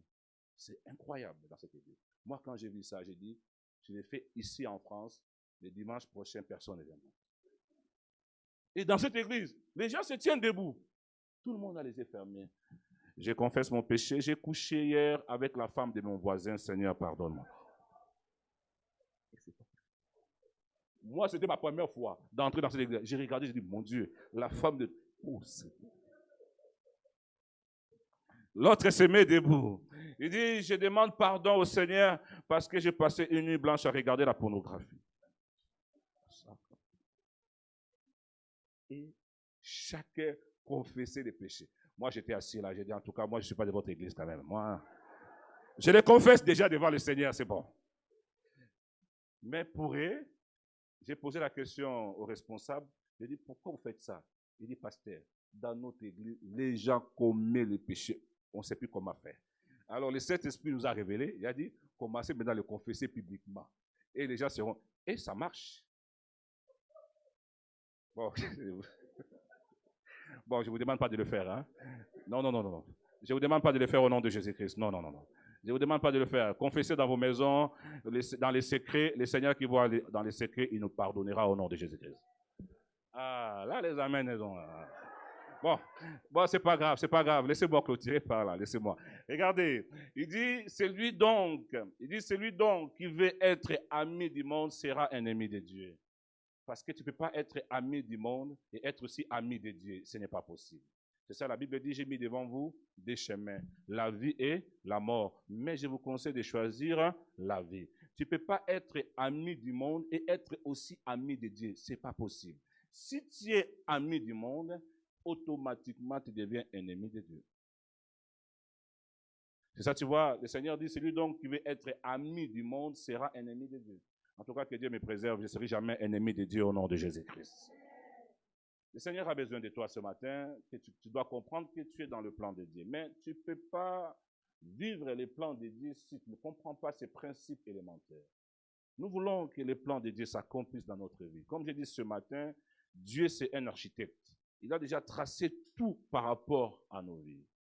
Tout a déjà été tracé. Il y a un plan qui a été déjà élaboré pour toi et pour moi. Dans tous les domaines de ta vie, Dieu a déjà tout accompli. Maintenant, pour entrer en possession de ces plans, pour vivre ces plans dans ta vie, rassure-toi seulement que tous les jours, quand tu marches avec Dieu, on ne trouve pas l'amour du monde en toi. Amen. Qu'est-ce que Romain dit? Dis-moi, projette-moi Romain rapidement. Je vais clôturer avec le dernier point. Romain, qu'est-ce que Romain dit? Romain chapitre 8, verset 7. Je vais clôturer par là. Romain, je vais clôturer le dernier point. Romain, bon, il me reste 2 points, mais je ne vais pas donner les 2 points, mais je vais clôturer par là. Romain 8, 7 dit, regardez ce que Romain ajoute. Romain chapitre 8, le verset 7, il dit, car l'affection de la chair est inimitié contre Dieu. C'est-à-dire que la chair a ses désirs, la chair a ses émotions, la chair te demande des fois à faire des choses. Même quand tu te mets très, très en colère envers ton frère, c'est la chair. Quand tu convoites, c'est la chair. Quand tu manifestes la jalousie, c'est la chair. Quand tu murmures, c'est la chair. Quand tu ne veux pas faire ce que le Seigneur te demande, tu lis ta Bible noir sur blanc. Dieu te dit, ne te marie pas avec quelqu'un qui ne connaît pas le Seigneur. Ne te marie pas avec la fille là. Dieu te parle. Mais toi, tu ne veux pas. Je ne sais pas pourquoi. Je vois quelqu'un dans la salle qui veut se marier avec une païenne. S'il te plaît, ne le fais pas au nom de Jésus-Christ. Pourquoi on ne vous dit pas Amen? Je dis souvent, si tu ne te maries pas avec quelqu'un qui ne connaît pas le Seigneur, ne t'en fais pas, tu deviendras intercesseur dans ton foyer. Au lieu que le mariage soit pour toi une action de grâce, tu passeras tout le temps à intercéder pour que Dieu change. Mais ce que j'aime aussi avec Satan, Satan va te dire, tu es un menteur qui t'avait envoyé là-bas. Tu es parti. Pourquoi tu demandes à Dieu d'agir? Est-ce que tu peux regarder ton voisin, dis seulement à ton voisin, en tout cas, le Seigneur est avec nous. Dis-lui seulement, s'il te plaît. Dis-lui seulement ça. La Bible dit, car l'affection de la chair est inimitié contre Dieu. Parce qu'elle ne se soumet pas à la loi de Dieu et qu'elle ne le paie même pas. Donc, c'est-à-dire que l'affection de la chair, le désir de la chair est contre Dieu. C'est-à-dire que tout ce que la chair manifeste, l'orgueil, la convoitise, l'excès de table, l'impudicité et tout ce que nous connaissons qui est lié au péché, cela est contre Dieu. Et quand tu es en train de vivre ces choses dans ta vie, tu auras du mal à comprendre le plan de Dieu par rapport à ta vie. Je vais m'arrêter par le dernier point. Affiche-moi le dernier point. C'est la question que tu dois te poser. Parce que celui qui est dans le plan de Dieu, il doit se poser cette question. Est-ce que ce que j'ai fait, je l'ai fait comme Jésus-Christ a dit? Est-ce que ce que je suis en train de faire, est-ce que je le fais comme Jésus-Christ a dit? Chaque fois que tu fais quelque chose, pose-toi la question, est-ce que ce que tu fais, tu le fais comme le Seigneur a dit? C'est la question qu'on doit se poser. Chaque fois que tu fais quelque chose, pose-toi seulement la question, est-ce que ce que tu fais, est-ce que tu le fais par rapport à ce que le Seigneur a dit? Il y a des choses que nous faisons, ce n'est pas le Seigneur qui a dit, c'est vrai. Ce qui est naturel est lié au naturel, mais ici, je suis en train de parler de ce qui est spirituel. Quand tu fais quelque chose, pose-toi seulement la question, ce que je fais, est-ce que je fais ce que le Seigneur a dit? Ou bien je fais le contraire de ce que le Seigneur n'a pas dit. Amen. Nous voulons vivre les plans de Dieu dans notre vie. Mais si tu veux vivre les plans de Dieu, rassure-toi que tu es en accord avec sa parole. Rassure-toi que tu es en opposition par rapport à l'amour du monde. Et rassure-toi que tout ce que tu fais par rapport à ce que Jésus-Christ a dit.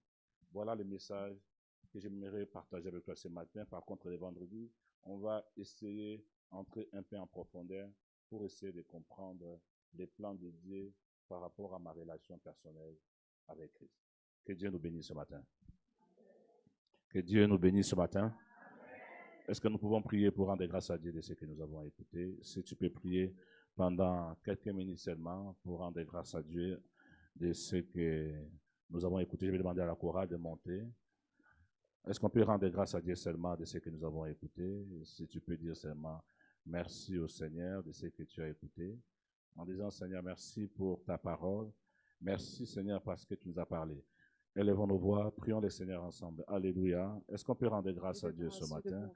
Est-ce que tu peux lui rendre grâce ce matin? Est-ce que tu peux lui rendre grâce à Dieu ce matin? Est-ce que tu peux lui rendre grâce à Dieu ce matin? Tu peux lui rendre grâce ce matin. Seigneur, merci pour cette parole que nous avons écoutée. Cette semence que tu as Merci Seigneur parce que tu es celui qui nous parle à travers ta parole. Le Dieu qui nous connaît, qui a toujours un plan merveilleux. Seigneur, nous voulons comprendre ces choses parce que nous voulons vivre ton plan dans notre vie. Parce que tu ne veux Nous pas, ne voulons pas être Seigneur, en nous laisser désaccord, ignorants, Seigneur, Papa. avec toi. Nous voulons glorifier ton Seigneur, je Saint-Nom, veux être en Seigneur, accord pour avec ton ta amour, parole. Papa. Je veux, Seigneur, rester, Sois élevé Seigneur, encore, Seigneur, attaché pour à ce ta message, parole. Père. Je veux Parce que tu suivre, connais Seigneur, ta chacun de parole. nous, Papa. Et Merci, tu nous donnes Père, encore, de Seigneur, te toujours ce glorifier, privilège Seigneur, encore, Père, dans notre avant vie. l'avènement, Car Seigneur, tu as dit de dans nous ta parler parole, encore, Seigneur, Seigneur, sur que nos rien vies, n'est Papa. impossible à toi. Nous bénissons ton Et que tout est Saint-Nom. possible Parce que tu à nous celui qui permets à croit en chaque toi. fois, à chaque instant, Père, Oh, éternel de des pouvoir hommes, nous remettre en question, Jésus. glorifie-toi, Seigneur, Oh, nous élevons ton tes Saint-Nom. enfants.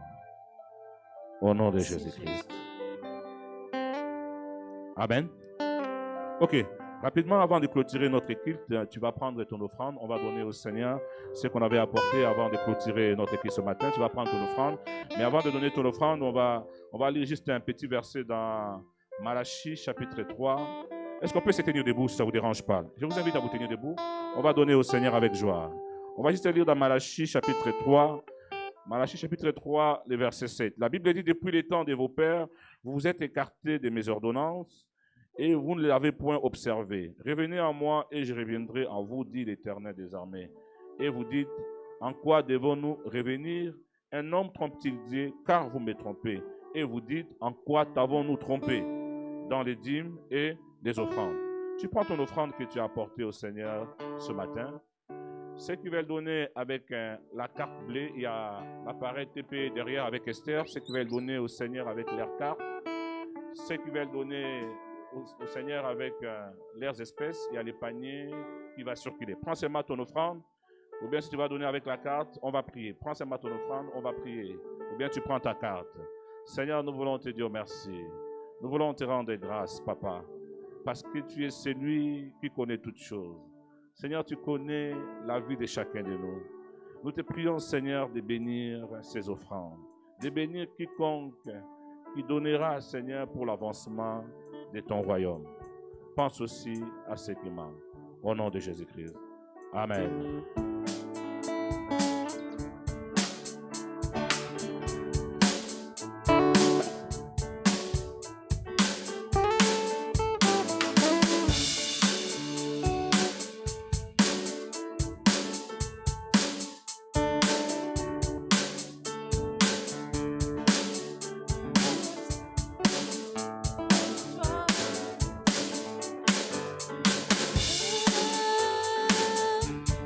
Source de ma joie, Dieu est la source de ma joie, Dieu est la source de ma joie, Dieu est la source de ma joie.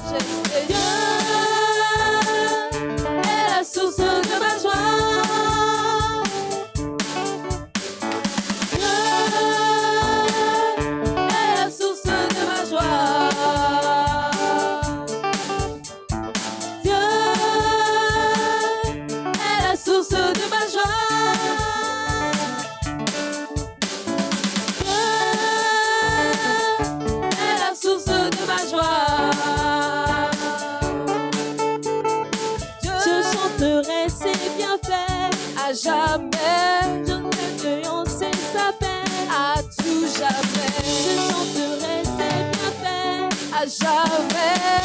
La bienveillance et sa paix, à tout jamais. Dieu est la source de ma joie. Dieu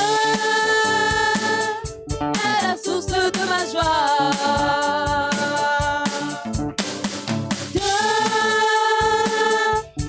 Source de ma joie,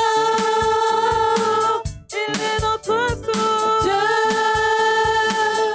est la source de ma joie. Je chanterai ses bienfaits à jamais, sa bienveillance et sa paix à tout jamais. Je chanterai ses bienfaits à jamais, sa bienveillance et sa paix à tout jamais. Source de ma joie, il est la source, Dieu est la source de ma joie, il est notre source, Dieu est la source de ma joie, Dieu est la source de ma joie.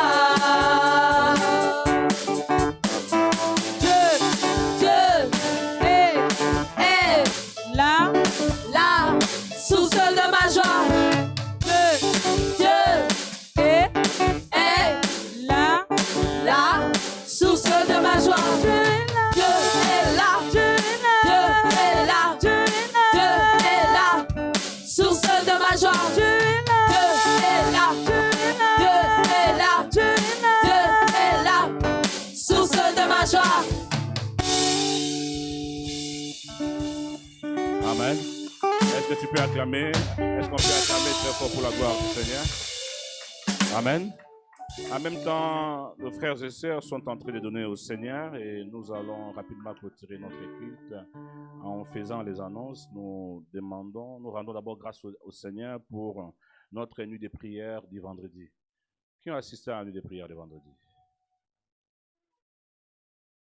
Amen. Le Seigneur nous a fait du bien le vendredi ici. On a passé un moment très très fort. Voilà pourquoi nous encourageons vraiment les frères et sœurs de faire l'effort de venir assister à la nuit de prière et le Seigneur nous fait du bien. Je t'invite les mercredis. Les mercredis, on aura intercession ici de 19h à 20h30.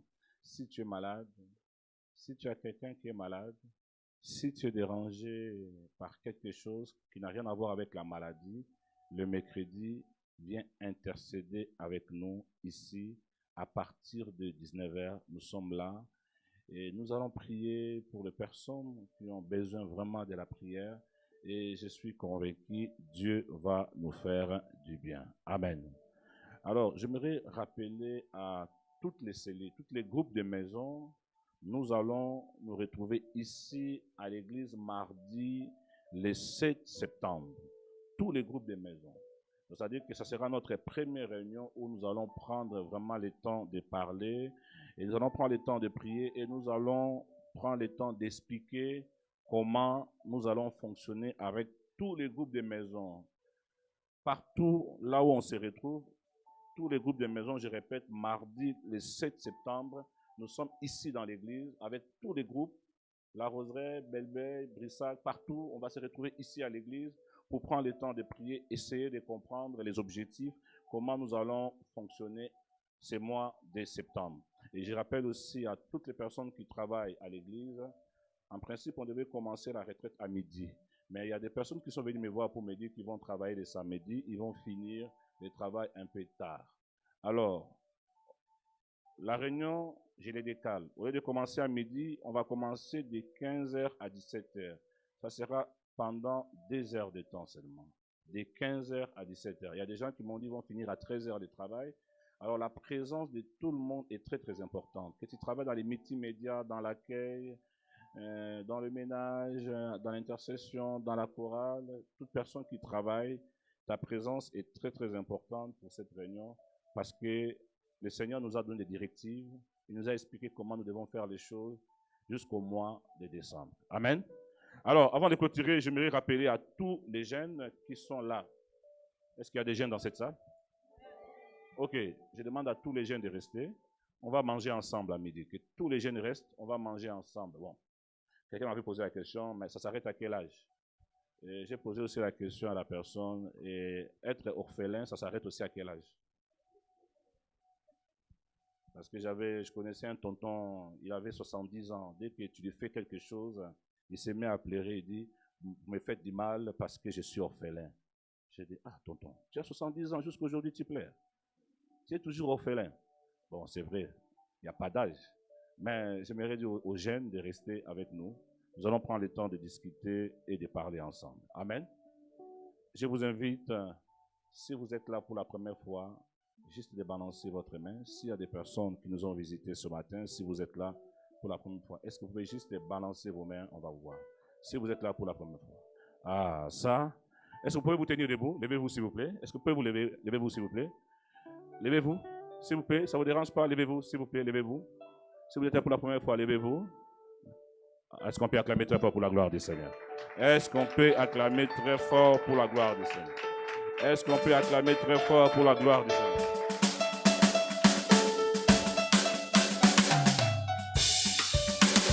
Je suis content de te voir aujourd'hui.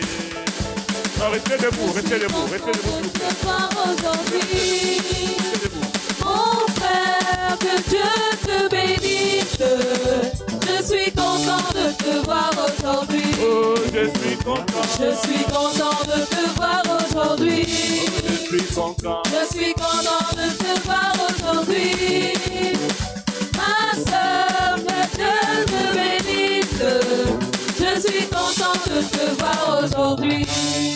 Amen. Amen. Vous avez écouté comment nous avons chanté.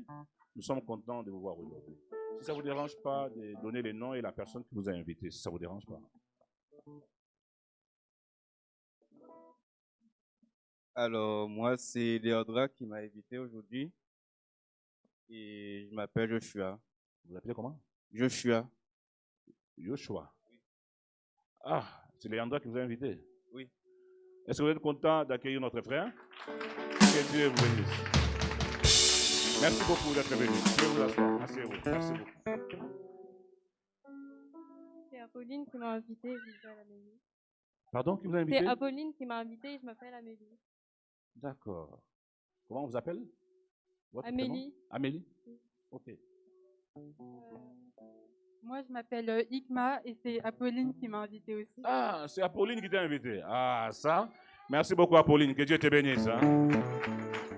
Tu vois? Balance ta main, Apolline. Balance ta main, s'il te plaît. Tu vois, Apolline, elle est venue à l'église seulement à la nuit de prière les vendredis. Mais regardez, elle est allée inviter quelqu'un pour amener à l'église. Mais par contre, toi, tu es à l'église, ça fait des années. Apolline est arrivée seulement les vendredis à l'église, mais elle est allée inviter les gens pour amener à l'église. Merci beaucoup, Apolline. Tu me vois après la prière, hein? Que Dieu te bénisse. Merci beaucoup. Que Dieu te bénisse. Je m'appelle Tite. J'ai été invité par ma mère. Ah, d'accord. Que Dieu vous bénisse. Merci beaucoup d'être venu. Que Dieu vous bénisse. Merci beaucoup. Je m'appelle Dominique. Dominique, oui. C'est maman Maggie qui m'a. Ah, moi, que Dieu te bénisse, Maggie. Que Dieu te bénisse. Merci beaucoup.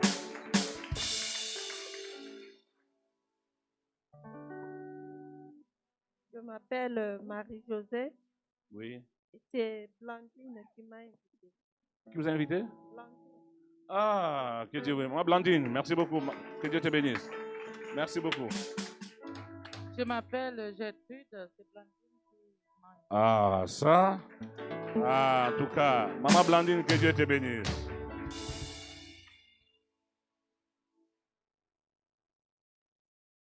Je m'appelle Mathie.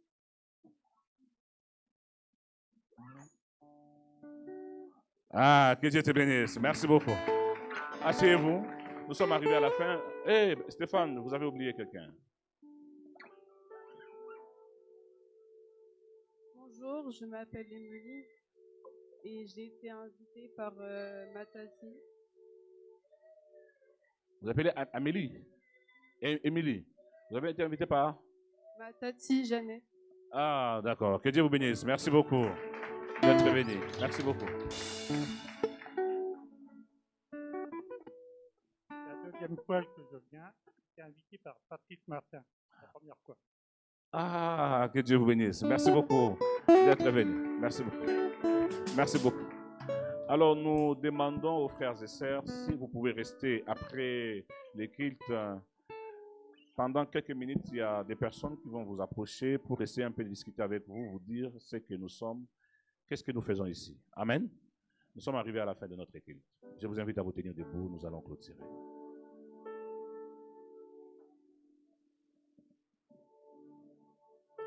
Est-ce que tu peux rendre grâce à Dieu pour ces cultes?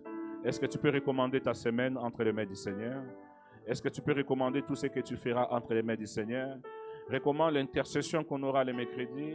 Recommande l'enseignement qu'on aura ici le vendredi à 19h. Le dimanche, nous sommes là, ici, pour adorer le Seigneur. Et laisse-toi voir, rendre grâce à Dieu pour ce moment. Est-ce qu'on peut prier ensemble? Prions le Seigneur ensemble. Alléluia. Alléluia. Alléluia. Est-ce qu'on peut prier ensemble ce matin?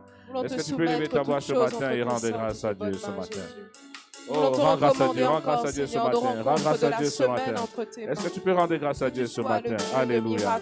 Rends grâce à Dieu ce matin. Est-ce que tu peux lui rendre grâce à Dieu ce matin? Dis Seigneur, merci ce matin pour ce moment. Dieu, merci pour ce temps qu'on a pu passer ensemble. Rends grâce à Dieu de ce qu'il a fait dans ta vie. Rends grâce à Dieu de ce qu'il a accompli dans ta vie. Rends grâce à Dieu de tout ce que tu as reçu à travers les chants, à travers les cantiques, à travers le message. Rends grâce au Seigneur pour ce qu'il fait. Oui, Seigneur, nous te disons merci. Et nous recommandons, Seigneur, cette semaine entre tes mains, que tu sois le Dieu de miracles, le Dieu qui va accompagner chacun de nous. Merci, Père, de te glorifier dans notre vie. Au nom de Jésus-Christ de Nazareth. Amen. Nous sommes arrivés à la fin de notre culte. Si vous pouvez connectez-vous à 21h pour suivre la suite de l'enseignement sur les mystères de la femme samaritaine. Connecte-toi à 21h sur YouTube. On a enseignement en direct. Que Dieu vous bénisse. Bon dimanche à toutes et à tous. Soyez bénis.